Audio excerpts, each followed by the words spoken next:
Thank you for that kind introduction. Welcome everyone. Wow, really filling up this room.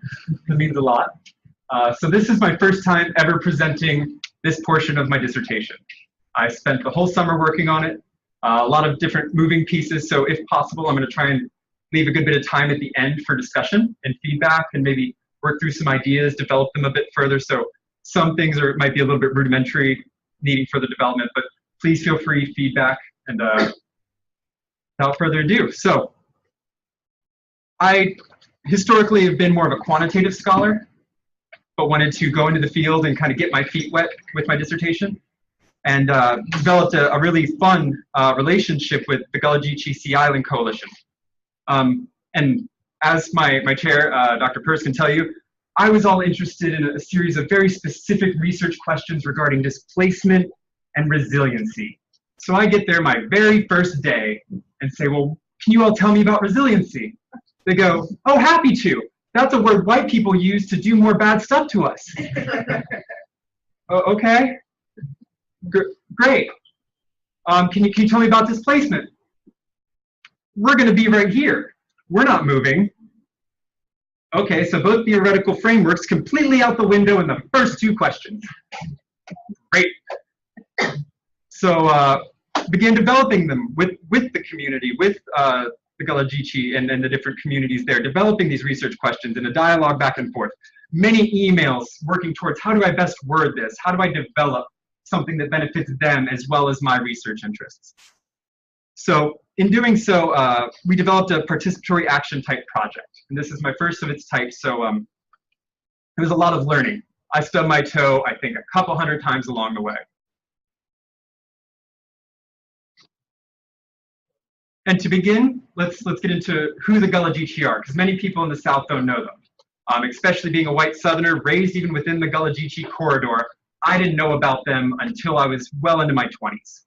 Just didn't know who they were, where they were from, what they were about, what was special about them. So to provide a broad overview, the Queen actually summarizes them best as the Gullah Geechee nation represents the branch of Africa's tree that took root in North America.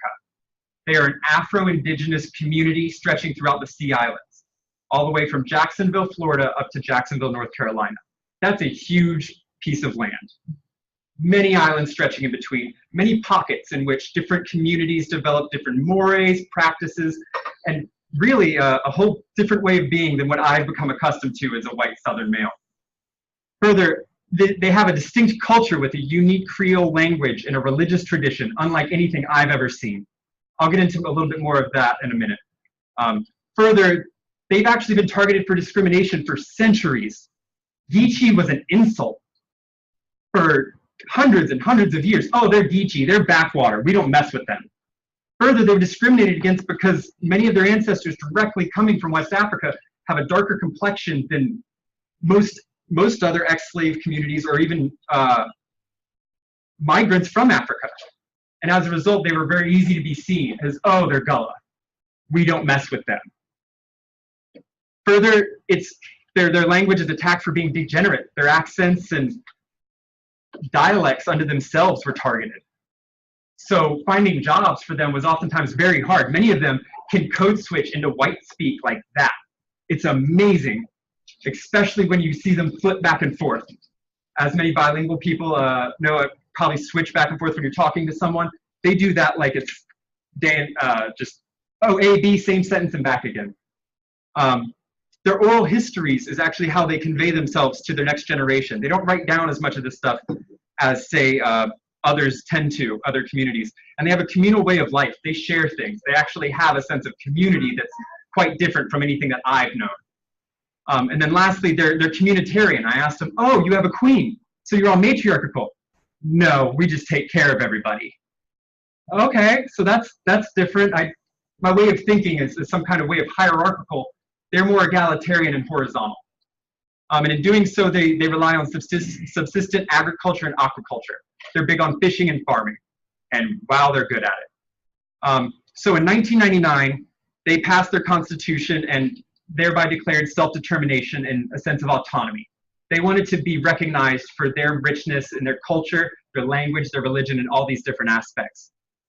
Now, before we get too far into it, I'm going to hyphenate Gullah and Geechee for the whole presentation, because Gullah reside in the Sea Islands, and Geechee are their family members that went over into the Low Country to find jobs. These things develop differently. If you bring your Gullah culture on the mainland for 2 centuries, you're going to have a different process engaging with the other white communities, mixing, and not having that kind of isolated or insulated community structure. You're going to be more incorporated and dare I say, challenged by this. So Gullah Geechee really should be hyphenated because it's one family. So the Gullah Geechee are well known for their seagrass baskets. This is the thing that they're most well known for economically. It's provided a boom for them in terms of economic development. At the same time, many of these things are becoming commodified. Their culture itself is becoming commodified. What can they provide to the Low Country, to the mainland, when that was never the reason for existing? These were actually developed as tools in their daily practices. And so just to give an idea of the corridor, stretching all the way up here from Jacksonville down to Jacksonville here, there are dozens of islands. All of these were at one point under Gullah control.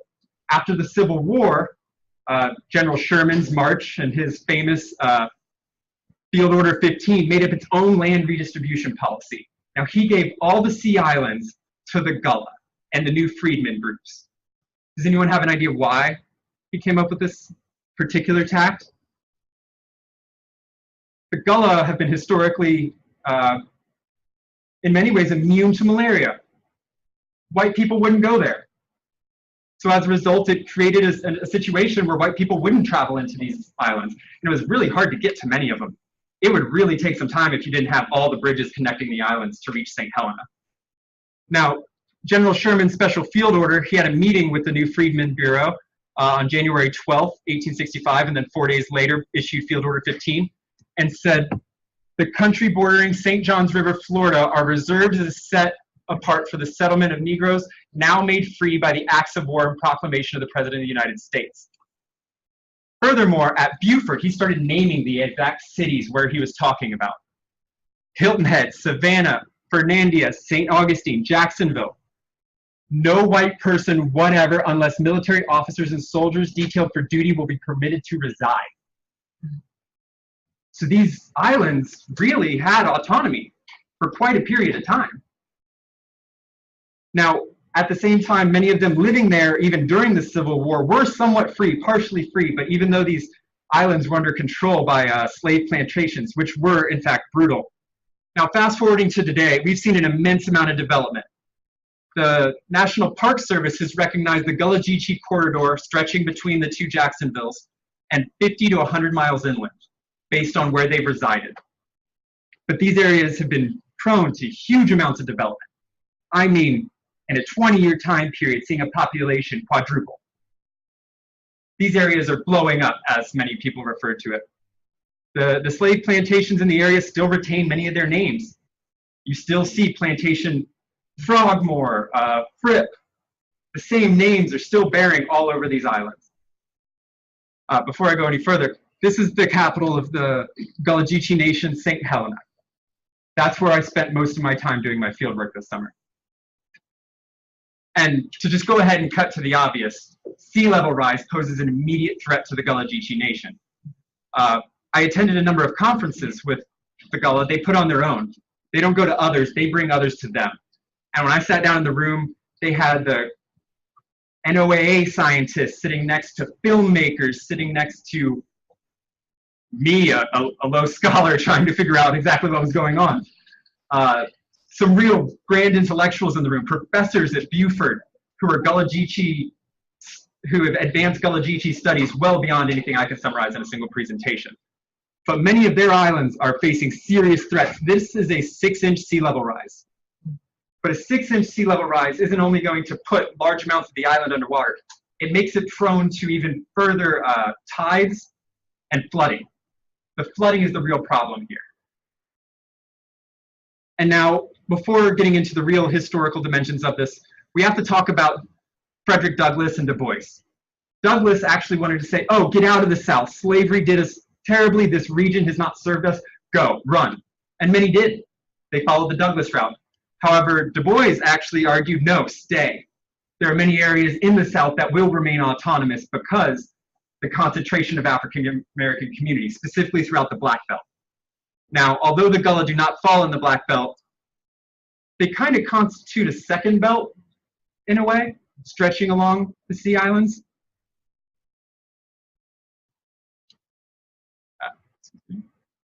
So I get to St. Helena, not knowing much about the area. What's going up with the PowerPoint here? And the Queen hands me this book, We Be Gullah Geechee, Cultural Capital Anthology and Collaboration, outlining protocol, reading lists, and everything I have to complete before we can move forward with an actual research project. I was ecstatic because me being a scholar geek, it's like, yes, they assigned me readings, and I got so enthusiastic about it. But if you think about it, if you have to produce a book 300 pages thick, you have people coming through pretty frequently and trying to define research projects and these agendas. The second book she gave me was actually titled The Serenity of St. Helena, and I think it does a great job summarizing exactly what's going on in this beautiful little corner of the world. As someone from Wilmington and getting to live in Gainesville, an equally beautiful ecosystem, what's going on in St. Helena is kind of going back to the past. The roads aren't hyper-developed. There's no mega mansions up yet. It's preserved in many ways. The ecosystems are still largely intact. Hunting Island has been turned into a state park.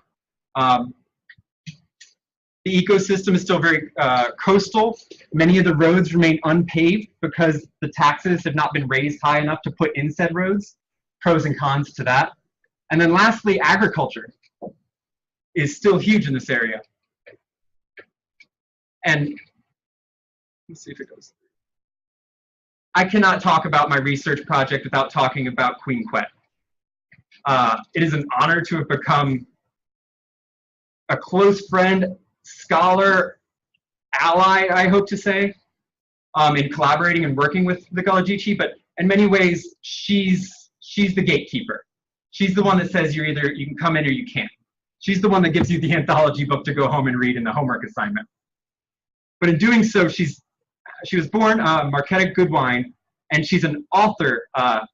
She has a series called African Seeds of the Diaspora and the Wind, and it's a 30-volume set, which she's on number 9 right now. And she has 3 more coming out next year. I can't write that fast, let alone keep up with the amount of reading. But each of them seems different, and that's kind of the beauty of the reading. The Serenity one was about the beauty of the ecosystem and kind of a religious dimension. She serves a pretty significant religious and head of state role. She speaks on behalf of the Gullah Geechee Nation. Furthermore, she's a preservationist. She's also a mathematician. She's solved a number of different, really difficult math equations and formulas because that's kind of how her mind works. I don't even know where to begin. She got a computer science degree and 2 other higher education degrees. She's written history books about the region. She's written, I can't go on to the detail. Actually, I'm working on annotated bibliography just because that's how much work she has produced. It's stunning. She's also an artivist. She knows how to play with images and representation very well. She's world renowned for her human rights advocacy.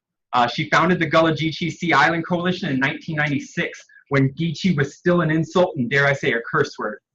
She was installed as queen unanimously by the various Gullah Geechee communities in July 2000. And from there, it all took off. She's spoken at the UN and Council of Party, the UN's research on climate change. She's spoken in Geneva. And further, she's scheduled to speak at the UN again early next month on issues of climate justice and indigenous rights. So this project took on a participatory action role in seeking to develop a collaborative, engaged approach.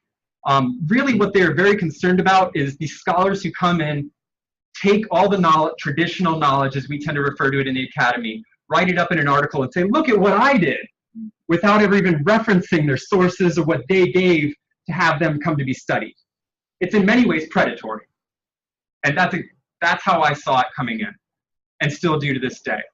Further, they've been studied so frequently, I can't even begin. Hundreds and hundreds of studies done on 10 islands, actually. They tend to focus on 10 islands specifically. And then lastly, developing community-driven research questions, which support, inform, and empower the Gullah Geechee Sea Island Coalition, its elders, and even the Queen.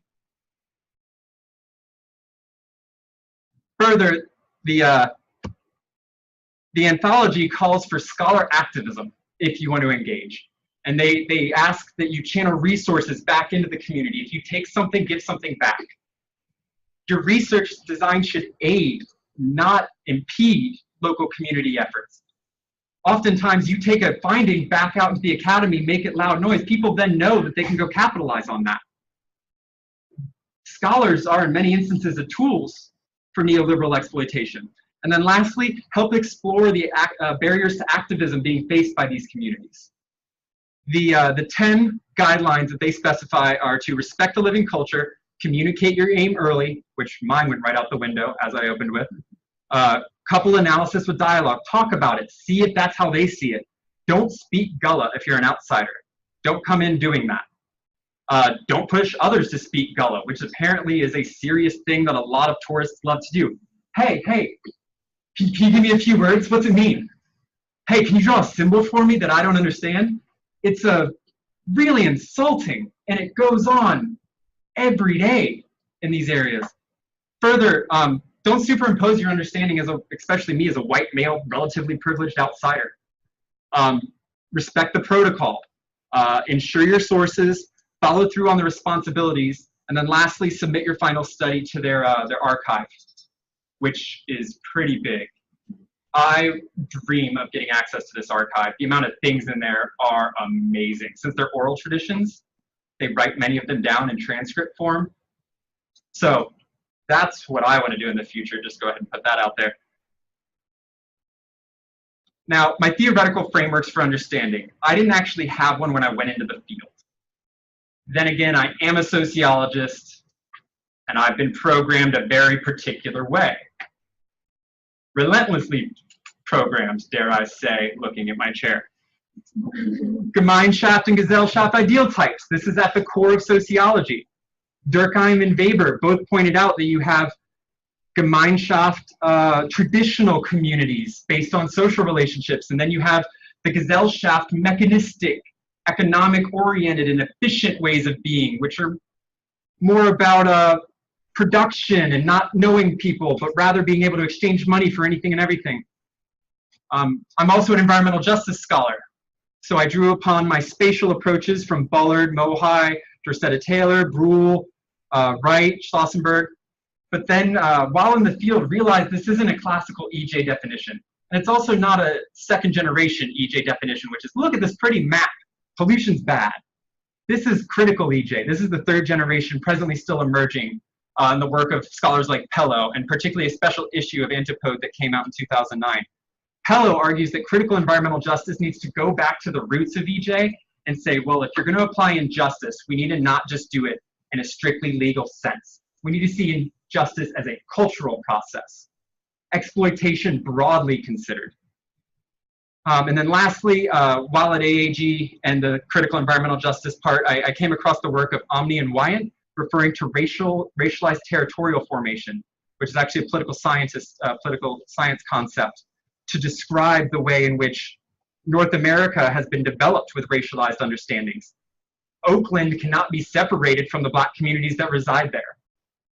The white people arriving in Hilton Head cannot be separated from the people they arrived over. And further, the work of Hardy et al. That came out last year actually focused on the Gullah Geechee as a textbook example of what they call racialized island formation, where it's an insulated little pocket. For those of you who do Latin American scholarship and focus on, say, the Caribbean or a number of islands off of Latin America, you might see many parallels with what I'm getting ready to discuss. So to begin with Gullah Geechee studies broadly, it all began with Lorenzo Dow Turner's work, the most cited by far in all of the discipline, or sub-discipline there, I call it, of Gullah Geechee studies, pointed out 17 different African languages, symbols that were drawn into the language of Gullah. Further, Hancock brought this a step further and linked it to Barbadian linguistic structures and Haitian Creole. Cunningham then carried this further for syntax and Sea Island Creole. Now, in terms of religious scholarship, we see it's starting with slave religion and getting more towards abstract concepts such as diasporatic melancholia. But the big book for me and starting the social scholarship was actually The Legacy of Igbo Landing by the Queen, her first book, which actually set up all the books that have since followed. So what I did for my methods were a bibliometric literature review, roughly 2 months of fieldwork. I attended 2 Gullah Geechee conferences, hosted 2 focus groups, and geospatial analysis using a Google API. Now, this sounds like a lot, but I stayed here, walked there every morning, and worked with a conservation group to find raccoons hunting sea turtle eggs. It was so hard. It was actually harder to come back than to go. I get it though. The beauty of the area is really beyond words. I can't even begin to summarize. That'll be another dissertation chapter perhaps down the road. So looking at the Web of Science, these are all the areas that have studied the Gullah. These are just the classifications, not even the ones that got classified as other, of which there were 200. They have been studied every which way but loose. Medicine, I mean, medical is probably one of the biggest. Linguistics, religion, anthropology. It's too much to summarize, so I'm not going to try. However, this graphic does the best attempt to do so using the keywords associated with these projects. We see Gullah, the linguistic focus down here. We start to see the rise of gene mapping and medical, epidemiology and health implications over here, different method style approaches. Climate change and more of the social science scholarship shooting off this way, a lot of territorial definitions such as Georgia and South Carolina. Now that being said, I was asked, how old do you think the Queen and the other people you interviewed are? I was 20 years below on all of them. I was completely off. They all look incredibly young for the age they tell me, which has its own kind of medical implication, but they spend a lot of time out in the sun fishing and farming. I spent 2 times out there as an Irish descendant, and I was red by day 3. Now, the hospitality they showed me is beyond, again, beyond words. They put on a fish fry, invited people out to the Gullah Garden, which is a communal piece of land they all own, off of a dirt road tucked back off in the woods. So you'll be driving on St. Helena, see a $2-3 million mansion with an Aston Martin parked on the left, and then just down the road past a little balloon signal, you turn down this little road and it opens up into this big communal space. It was an honor to be invited, to be welcomed. Furthermore, I thought it was going to be hard to get talking. Oh no, they were happy to share stories and stories. I have 5 research assistants trying to transcribe the 3-hour interviews right now. Best of luck to them. They're very well read and also very down to earth. They even accommodated me and made me vegan fish. Yeah, they went all the way to Whole Foods, 30 minutes away to pick up vegan fish so I could eat with them. Now, this is what the farmland looks like. And the threats to community relations that I would like to outline here. Community relations have been long provided a relatively high standard of living and sense of belonging for Gullah members and Geechee members. Home is where I am known without having to speak, one person stated, a relatively young member of the community. Further, they say we are isolated, but for us, we are insulated, and that has its benefits. Gullah Geechee culture is actually contained within the landscape and the relationship with it. The customs are expressed within their food and daily practices, and their food prep is something else. They'll actually tell someone right as you're sitting there having a discussion to, oh, go get this or that, and start making it right there on the side while you're having a discussion at the table. It's very cool. In 2004, the National Trust for Historic Preservation named Gullah Geechee culture and coastline of the Sea Islands as one of the top most 11 endangered historic sites due to intensive development, tourism, sprawling resorts, residential subdivisions, and strip malls. Now, the Atlanta Black Star, which I would argue has one of the best writings on the Gullah, described these people as culture vultures, quick to capitalize on the new loopholes being formed within the local laws, as well as the Gullah Geechee's lack of copyright. Now, the fishing itself has become something, and I would like to get into this example a little bit here. 2 to 3 people would be responsible for going off and doing the fishing for the community. They'd come home and bring the fish to everybody. However, these rights were not recognized by the Fish and Wildlife Service. So Keith Ellis, the previous fisherman of the community responsible for this, got 2 citations, $400, 3 citations, and they just kept accumulating. He was well over $2 grand.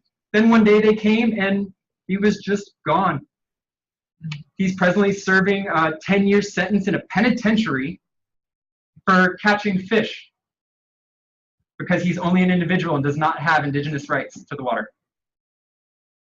We are presently looking into using a number of legal precedents out of Alaska to fight this type of thing, but he's 5 years into his 10-year sentence right now and doesn't look like he's getting out anytime soon. That being said, the Gullah Geechee have formed the Gullah Geechee Fishing Association, which is very cool, very down to earth, catch their own bait, support people passing through, very kind people. Now, of the types of threats facing the Gullah Geechee, gates and fences are a primary means to commodify land and by extension undermine the Gullah Geechee's cultural practices. I've never seen so many golf courses in my life as Hilton Head Island.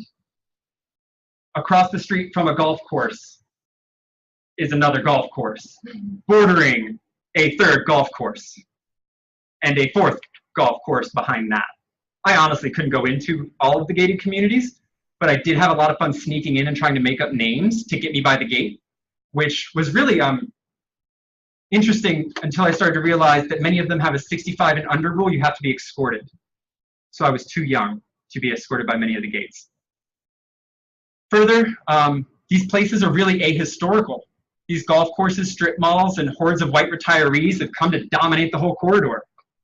They're ahistorical in the sense that they don't really care about what existed before they arrived. They just want another strip mall. And they are very effective at altering the landscape very quickly. There's virtually no appreciation for the local ecosystem or any of the customs that reside there. And I point to this one specifically. That says latitude at Margaritaville, put over a traditional Gullah community. Margaritaville? I'm sorry. This strip mall is a block away from Margaritaville, South Carolina. Now, these gates and fences largely build on the lost cause ideology that developed during Reconstruction. The Queen and I had many discussions whether Reconstruction ever actually occurred, or was it just occurring in white areas?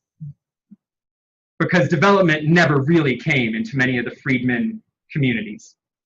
Further, the lost cause ideology has drawn so many people to the South. It romanticizes what it stood for, the honor, the racism, the segregation, the plantation aspects of, oh, just white people relaxing, drinking an Arnold Palmer. Coincidentally, Arnold Palmer is actually a Gullah drink that was called swamp water until the golf courses arrived and Arnold Palmer put a copyright on it because the Gullah didn't have it. Now, I had a surreal lunch with the Queen in a place called Bella Luna. And on the walls are paintings of Gullah fishermen, very dark black men painted in pure black, as they want to do in their paintings, with an all-white group of people being served by an all-white staff with one Gullah cook in the back that no one could see. And it said, authentic Gullah cuisine, but you couldn't see them. And this is on St. Helena. This is the foothold from which it's expanding. I couldn't afford the wine, actually. It was too expensive. And it certainly would be too expensive for the local Gullahs. Now, this is what we see in Hilton Head, this massive series of buildings on buildings on buildings. And what the Queen refers to this as is destructionment. It's development plus the concept of destruction. She uses it as a portmanteau, emphasizing the role development plays in laying waste, excuse me, that's a typo, and cultural and physical ecosystems. In the 1900s, slaves were not allowed to read or write, so people would come to their door and go, hey, we're just going to rent the land from you for 1 year, okay? And they would put an X because they didn't know how to sign or do anything. Turns out that was a land deed. Gullah lost roughly 3/4 of their land across 10 different islands during this 50-year time span, stolen right out from under them. Then in the 1950s, the bridges brought developers, or as the Queen calls it, destructionaires, and retirement communities seizing many of the sea islands. Resort tourism stripped many of the areas at alarming rates. The best example of this is Hilton Head, which between 1980 and 2000 went from being 95+% Gullah owned to below 10%. A 20-year time period stripping land out from under them. And nowadays, we don't see this same strategy as much. We actually see heirs property law. For those who are familiar with this, it was a familial system for someone who died and didn't have an heir or a will. The family got to keep the land. It was supposed to keep Latino, Black, indigenous communities on the land. But now it's actually a loophole being used to take it from them because the real estate developers are seeking to find the weakest link in the family chain. If you can get one family member to say, we'll sell, the whole lot goes. Many of these people don't even live in the corridor anymore. Many live in New York or even Canada. Many, 2 developments that went in were signed by people on the West Coast. Further, this is the Queen's mother came out and talked, and I was ecstatic about that. My grandfather owned this land in the 1800s. I raised my children here. I love it. I love to get into the dirt. We were always subsistent. We would store food for winter. The land always provided us a means to survive. So when you strip land out from people, you're taking away their culture and their basis for survival. Now, this is North Hilton Head, developing over a roughly 28-year time period. This right here is District 1, which is the historical Gullah district. You can see it once it gets divided. A new line comes through, cracks it, and it's gone. The Gullah no longer have a representative in the Hilton Head government as a result of this move. Further, the airport's getting ready to move the last Gullah church. We see the same thing in South Hilton Head, especially when the highway arrives here. I spoke with a number of city planners in Hilton Head, and they said they're quickly approaching build out. That's a technical term to say we can't actually build any more buildings without tearing other ones down by law. We see this as well in Beaufort, the town just behind St. Helena Island. It's developing rapidly. It's referred to as beautiful Beaufort. It really is stunning. Old plantation houses. Moving closer, this is Ladies Island. Here is St. Helena, the last stronghold of Gullah.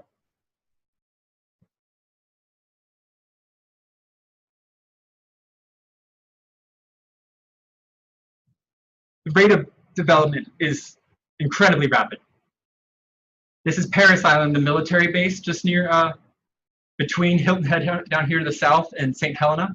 Hasn't actually changed that much. And then here's St. Helena. Not nearly as much development as you saw in other places like Beaufort or Hilton Head, but you do see agricultural expansion down here. That's a decision by the Gullah, but oftentimes it is rewild after a certain period of time because they want to keep the ecosystem flourishing, and if you deforest too much of it, it's not going to work for you. Now, the construction going on around this area is really something else. They built in the marsh without a road accessing it. A rich family who's never around, because all 2 months I was there, they were never home. They built a house dead in the center of the marsh. They put sand there, built it up, and put a house on it. Now, to quote Ricky and Queen Quet, every day is different. The sand is constantly moving. To build on the marshes is to not respect the water or the land. And Queen Quet continued, that's why the houses are tilting and going down. It's like they never heard of a spring or king tide before. Horse Island is much the same thing, off of St. Helena. This is Jekyll Island. No new communities are allowed to live here. of the Gullah, so these are being slowly aged out. But in the Geechee low country territories, you do see a significant amount of development, especially along 95 there. Further, this is Saplo, the second most studied Gullah Geechee community, which is also aging, and the last family is getting ready to move off the island. This is St. Simon's down here in Georgia. I'm not going to go into detail of all these, but really these gates and fences present opportunities for developers to use tactics to exclude Gullah Geechees from the involvement in the decision-making process, especially within development. This exclusion is required because they would otherwise refuse to go along with short-term decisions associated with destructionment. They wouldn't let you build in there, so they have to be excluded. Further, Geechees are now known for being uppity or agitators and oftentimes not invited to things that are being celebrated in their name. And that's where we see fakes come in. Dozens of individuals and numerous organizations are seeking to capitalize on the cultural tourism associated with the Gullah Geechee communities. They prey on unsuspecting tourists coming to the area wanting to learn about their ancestors who were pushed off the land or ran away after slavery.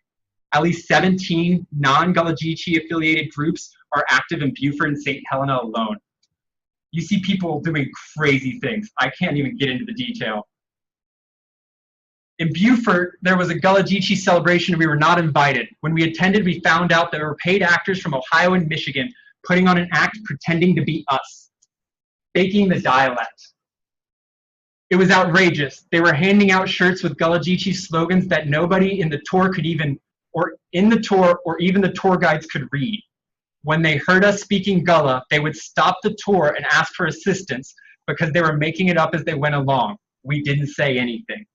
Now, for them, the Queen and the elders, they refer to this as brutal racism because the act is largely based on Briar Rabbit, ranky-tanky definitions of what it used to mean to be black back during the Civil War era. It's a really disgusting portrayal. Furthermore, nobody owns the name Gullah or Geechee. So now, an all-white farm has started Gullah Geechee or Geechee Boy Mill and is actually booming. This gentrified cider company with all white people inside on MacBooks spending $10 per latte, well beyond the Gullah, across the street from the sign "Welcome to Gullah Country," are actually like they sell this in the store. It's shameless, absolutely shameless. Further, the same Geechee Boy Mill went and worked with Revelry Brewing Company to make Gullah Cream Ale. There's no copyright on Gullah or Geechee, so they're just having a field day. These are all white men doing this. So looking forward, the struggle to preserve and promote Gullah Geechee is far from over. The coming years will prove crucial in the decisions that have to be made on how they deal with the pressures brought on by the gates and the fakes. And they don't actually fear the future. They're surprisingly relaxed and comfortable and kind and more focused on dinner and making sure everyone's tended for than trying to make sure someone's not wearing the wrong shirt or slogan. And again, we're going to be right here. If they go under, they're just going to move as a community. They're actually very communal in that sense, and it's beautiful. So I'm honored to say that TCD, Sociology, Criminology, and Law, among numerous other departments, are actually bringing Queen Quet to speak 3 days before the UN visit here at UF in the auditorium next door.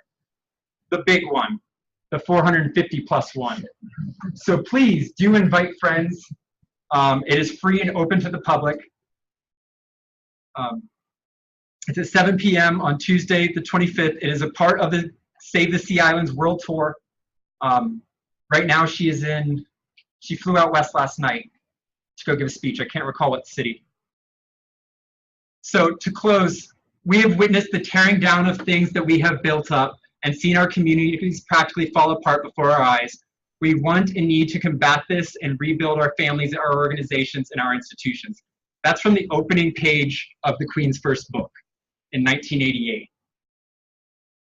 We're almost 30 years past this and still the same project. It hasn't changed at all. So in conclusion, Gullah Geechee studies are a diverse area of scholarship. They aren't going anywhere. They have the high ground, which was smart, because when the king tide comes, Well, we know who's going under. They also have centuries of knowledge. I can't tell you how many times they said something to the effect of, oh, that storm back in the early 1900s is something remarkably similar with the salt on the flat. So we're going to let that lay barren for a year, and we're going to come back to it. How many times do you hear people reference something that happened 100 years ago as if it was last week? The true primary threats, gates, and fakes seek to enforce the market-oriented values of a people while commodifying their cultural identity simultaneously. Cultural tourism is not necessarily a bad thing. Many people do find their way to actual Gullah Geechee communities, but the predatory nature is making it more and more difficult to know what is and isn't authentic. Also, it kind of cuts the tie for the African diaspora and the Great Migration for these people who want to come back. If you just get a t-shirt and a stamp that says, hey, hey, you got a ranky-tanky presentation, that's not history. You don't know your family's name was tied to that plantation. The diminished territories further remove the likelihood of successful cultural transmission to the next generation. Many people get out because they don't know what's there for them. Many people just 3 islands over don't even know that the Queen's coming to visit for the holidays. So the struggle for Gullah Geechee Nation for civil rights and respect constitutes a gap within the first and second generation environmental justice scholarship, going back to that critical EJ summary. They draw the environmental benefit that's come to constitute an environmental burden. People wanting to live in this beautiful place has actually become a terrible thing.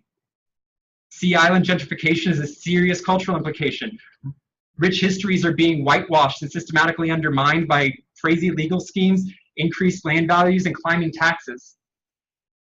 The wave of returning young people might be enough to offset the aging elder individuals, but many of the key within the Gullah Geechee community need to form these ties sooner than later so that process of transmission can occur.